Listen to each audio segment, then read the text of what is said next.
What's up everyone, Corey Parks, HydroHelp911. Wanted to shoot a quick video on what is the best dehumidifier to put in your crawl space to protect one of your biggest investments, if not the biggest investment.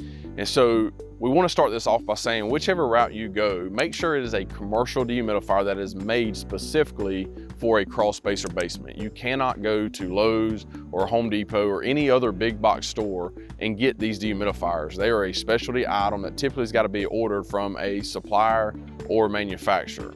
With that being said, it's our opinion that the AprilAire dehumidifier is one of the best on the market. It's the one we use, and here's a few features that we like about it. First and foremost, it's got a digital platform where we can set to the exact humidity level that we want that dehumidifier to operate on. Second off, if something does happen to that dehumidifier, their customer support is next to none. 99% of the things that's going to go wrong with that dehumidifier is a simple parts exchange. It is very, very simple, very easy.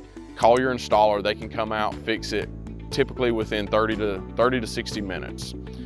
Another thing we like about it is they include a duct kit that is on their dehumidifier, where other manufacturers will charge you extra for that duct kit.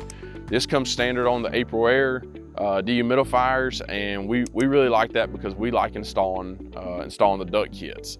Those are just three things we like about the AprilAire. Again, no matter which one you go with, make sure that you put a commercial grade dehumidifier that's made for your crawl space and basement. And if you want our opinion, stick with AprilAire. You won't be disappointed. We'll see you next time.